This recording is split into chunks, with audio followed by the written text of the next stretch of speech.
How to offset your carbon emissions with B1G1. This is a bit of a climate change topic. Hi guys, my name's Tim Wade. Sorry I couldn't be there with you in person. I'm here in Singapore, but I guess if we're talking about carbon emissions and offsetting, it's kind of cool that we're doing this via video in some sense. But the real reason was I was flying about from Sydney in Saudi Arabia and back in Singapore, and I got a 2-day Global Leadership Summit happening here in Singapore that I'm involved with. So I the dates kind of clashed a little bit, but I thought I'd shoot this video over to you as well. So let's talk about offsetting your carbon emissions with B1G1. First up, we're in a bit of a changing world. I don't know if you've noticed, but I certainly have. Everything just seems to be getting faster, and if we don't sort of keep pace with things or adapt and change, we're going to just want things to stay the same as we always had them and resist any sort of change. And there's a lot of changes happening. We've got millennials in the workforce. We've got trade wars happening between big players. We've got deflation, crypto, blockchain. We've got plastic happening in crisis and oceans and all that sort of business. And we've got climate challenges and fake news happening all over the place. We need to deal with some of this stuff that's going on and make some decisions about where we stand and take some action rather than just go, you know what, it's getting too much. I'm just going to hide myself in my box and keep doing the things that I've always been doing. We need to do something a little bit different once we've made that and taken that position. So I want to share a little bit about climate and fake news in particular. So let's get stuck into it. Look, a little bit about me. My name's Tim Wade. That's what I look like when a professional photographer takes my photo. My wife, Lydia, this is Lydia, and our daughter, Zoe. We only have one child, which is a good thing from a climate change perspective, but I'll come back to that a little bit later. But yeah, there's Lydia and Zoe, and this is what I do for a living. I pretty much speak at conferences, and these are my clients. So a lot of different industries that I speak to, largely because I speak about change. I speak about organizational change and getting teams to adapt to change, and I do that in lots of different parts of the world. That one there's in Manila, that's in Bangkok, that's here in Singapore, this is over in Saudi Arabia, top one Saudi Arabia, bottom one is in Dubai, that one's also Singapore. So yeah, I travel a lot, and I guess that's what I'm trying to say. I fly a little bit, and I'm imagining that a bunch of you fly quite a bit as well. So how can we offset our carbon emissions with B1G1 if we fly around a lot in particular? Rather than giving it to the airline so that they get the tax deductions and everything else, and I don't know what they're doing with it, and I'd like to be a little bit more personally involved with what I'm doing and make it a little bit more of a routine and something that I build into my business. So that's what we're going to talk about here. And I've got an 8-step process. Step 1, quantify the problem. So that's what we need to do. We need to quantify the problem. This is how this all started when I received this. This was the itinerary I received in an email, and I was flying Emirates. I was being flown from Singapore to Lagos in Nigeria via Dubai. And I flew there to deliver a keynote for an hour and a half, but I did a lot of flying for that 1.5 hour keynote. And what I noticed down the bottom of this itinerary was this little section saying ecological information. I don't know whether this was the travel agency doing it or Emirates doing it, but it said the emission per person on the plane was 3,000 kilograms. 3 tons of carbon dioxide in the air. I was like shocked. And then I was thinking, well, what is 3 tons? I mean, how do they weigh carbon dioxide? And then I couldn't figure that out, so I just moved on. I mean, doesn't weigh anything. But I thought I need to uncover a solution here. How can I offset that 3 tons so that I'm not contributing to this climate crisis? So I did 1 minute of research, quite literally. It took me about a minute. I typed into Google, how much CO2 does a tree absorb? I figured I can plant some trees. Trees eat carbon dioxide and turn it into oxygen. That's got to be a good thing. A tree can absorb as much as 48 pounds of carbon dioxide per year and can sequester or draw down from the atmosphere 1 ton of carbon dioxide by the time it reaches 40 years old. So one tree absorbs 21 kilograms of carbon dioxide per year and can sequester a ton of carbon dioxide in 44 years. My assumption was if I plant a tree, some guy's going to chop it down after 10 years. So how much carbon dioxide can a tree absorb in 10 years? So I thought, now step 3, I need to execute some calculations. So in my hotel in Nigeria, I decided to do that. And this is on the pad in the hotel room. And I worked out that the 1 ton of carbon dioxide over 44 years, if from sapling to maturity, it can only draw down, it's got less leaves and everything, say 20% of what it would do in the next 10 years of maturity, then what would that be? And I kind of worked out that a tree will absorb 55.55 kilograms of carbon dioxide in its first 10 years. So in order to absorb a ton of carbon dioxide, I need to plant 18 trees. I need to plant 18 trees to absorb 1 ton. So 18 trees. And I thought, cool. So now let's look at some alternatives of how I can absorb a ton. Well, first of all, I went to this site here, and this is the United Nations Carbon Offset Platform. And I wanted to know what the United Nations. Now, the great thing about the United Nations one is when you pay them some money, they will email you a certificate so you can plaster it somewhere. What wasn't so great is one of the options there was methane capture and combustion from swine manure treatment, $3 a ton. And I thought, oh, that's a bit much. I have to do 18.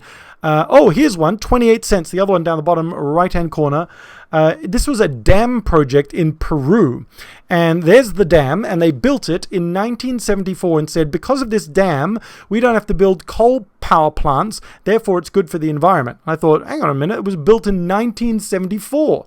Isn't that already doing its thing? I want to do something that if I take action today, it's going to start making a positive change today, not it was done in 1974 and I'm paying for somebody else's debt. I don't want to do that.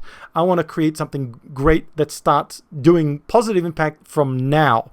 Now, to be fair to this project, I think they were also talking about a hydroelectric program that they've already built, and they're trying to now get us to pay for that hydroelectric program. But again, it's already been built, and they're big industry, and they can sort it out themselves. I want to do something else that's making a difference today. So then I thought, okay, let's go check out B1G1. And I found this. I just keyed in tree in the keyword search. It's under the advanced button. And it was pretty advanced to type in the word tree. So I typed that in, and I found a bunch of projects, some for 75 cents a tree, some for whatever it is a tree, and this one for 40 cents US a tree.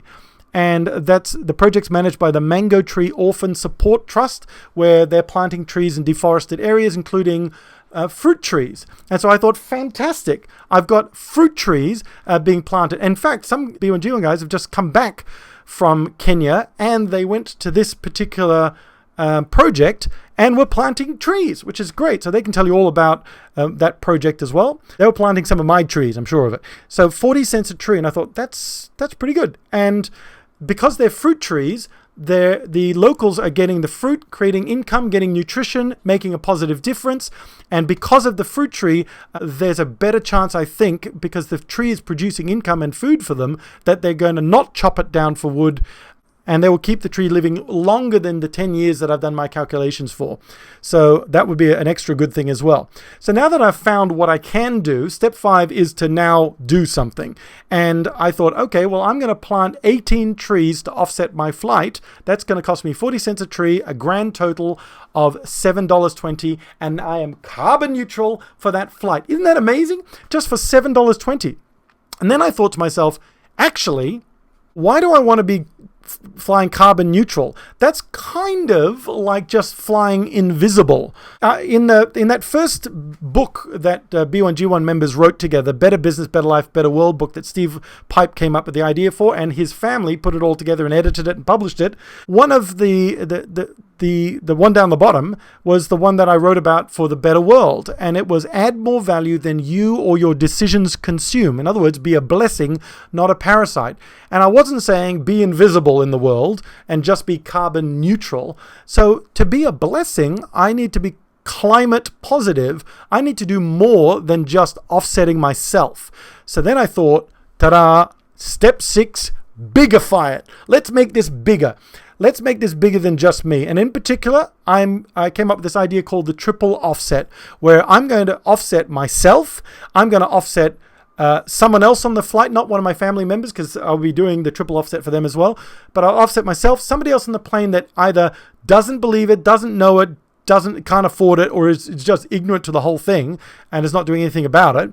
I'm going to offset them as well. And I'm going to do a third offset. I'm going to offset an idiot politician who's not doing anything with the power that they have. Yeah, okay, like him. I know you guys are in the UK, so I didn't want to show this guy in case it offended someone. So I thought I'd stick with Donald. Could have shown Scott Morrison, the Prime Minister of Australia, who brought a lump of coal into Parliament and said, don't be afraid of it. But I kind of like Donald Trump's ineptitude. I love this picture. And And he sort of is one of the deniers, but some of you might like him as well. Sorry if I've offended you, kind of. I'll plant a tree for that. So maybe I'll donate a goat. Let me know if I've offended you and I'll donate a goat. If I haven't offended you, that's awesome. So anyway, there's Donald, and he can't quite work out the climate thing, or is being sponsored not to, which makes sense, big oil producing place. Look, there is one thing though, he doesn't believe it. So there is a bit of an elephant in the room here. Now, look carefully at that picture. I don't know if you can see it, but there is an elephant in the room. And the elephant inspires step 7, which is we need to eliminate the elephant in the room. So what's the elephant? What if climate change is fake? Now, if it's fake, then we don't need to do anything. I mean, then everything's fine. Well, here's a couple of pieces of evidence. Exhibit A. So Exhibit A, in August, the Prime Minister of Singapore at what's called the National Day rally got up and spoke to the nation. Now, what he does after National Day, he does a televised address to the entire nation about his plans, updates, what we're investing in, where we're going. And one of the ones he spent some time talking about was climate change. And he said we need to do 3 things. We need to understand it. We need to actually invest some time understanding what it is and the impacts and ramifications of it. We need to, number 2, mitigate it. In other words, stop doing the things that are causing it. And number 3, especially for a small country like Singapore who can't necessarily change what everybody else is doing, we need to adapt to it. So if it's going to happen, the areas in pink on that picture behind there are on the map are parts of the east coast of Singapore, including the airport out there, that will be underwater if the sea levels rise by a meter, by 2 meters. So that would be a meter plus a huge torrential downpour and flooding. All of that would be flooded. Now, luckily for me, I used to live there. I've now moved to the center of Singapore and we're up on top of a hill. Oh, the other thing I said, I really liked about what he said about number 2, which was mitigating it, is we need to do the things that aren't causing it, so that, and to offset things and to creatively make things so that we can put our hand on our heart and say, this is what you should do to other people because we're already doing it. So with a level of authenticity, we can tell other people, hey, let's do this. Okay, that was Exhibit A. Exhibit B, check this out. This is the global temperature change 1850 to 2018 from WMO data.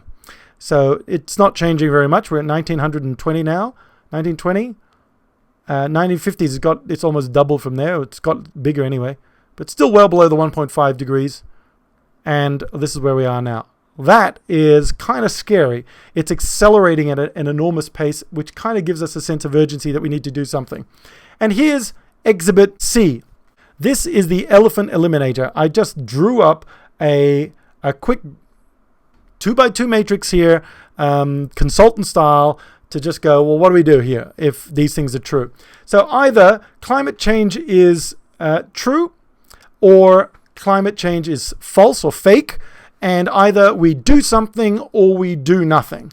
Okay? So if climate change is true, then, and we do something, then effectively we save the world. So that would be a good thing to do. If it's true and we do something, we save the world. If it's true and we do nothing, we kill the world. So that would be bad. Well, hang on. What if it's fake? Okay. Well, if it's fake and we do something, we help the poor because we're planting trees that create fruit and income for poor families to get out of poverty and to provide nutritious meals for their community as well. So we are helping the poor.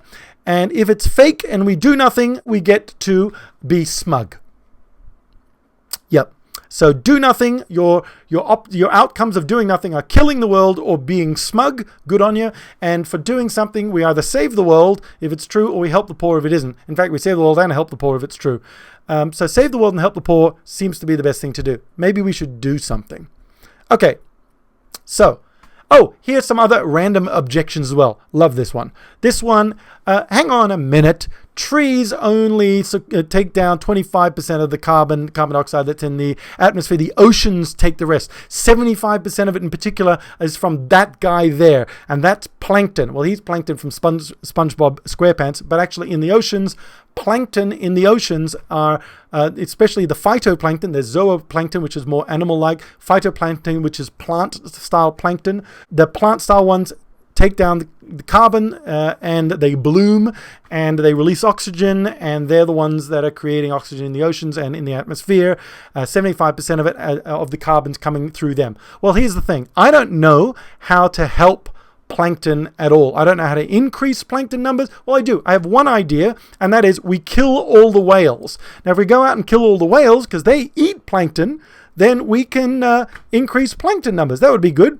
Yeah, but I kind of like whales, so we need to save trees and plant trees, and that makes this sort of stuff kind of unacceptable, especially when politicians aren't doing anything to put it out until they get some sort of political clout from it. I think that's despicable.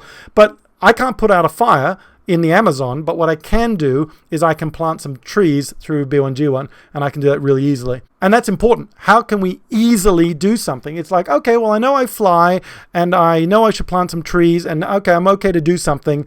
How can I easily do something so that it actually gets done? Well, that's our next step. Step 8, EASIFY positive action. Okay, well, let's do that. We're going to EASIFY it. Here's a giant data set that I got of every airline, that is every plane type. So there's Boeing and Airbus, and there's Bombardiers, and there's Dorniers and Saabs and Sukhois and Xi'an. These are types of airplanes. Every single one of them. There's like 300 different lines of airplane types. And in this particular data set, I got what fuel they use, seating capacity, and making the assumption of an 80% full flight. I worked out how many trees every one of these airplanes needs to offset their flights. How about that? So then I went, okay, so commuter flight, regional, short haul, medium haul, long haul, down there in the yellow area, rough number of trees per hour. I wanted to know something that everyone knows. I don't know what the distance is that I'm flying all the time, but I do know how many hours the flight is. And that's the common currency of flying. Oh, it's a 2-hour flight, or it's an 8-hour flight, or it's about 7-hour flight. Everybody seems to know that. So how many trees per hour do I need to plant? And then if I want to triple offset it, which is the bottom line there, how many trees do I need to do for that? And there was like a range of sort of, excluding outliers, with 3 point something.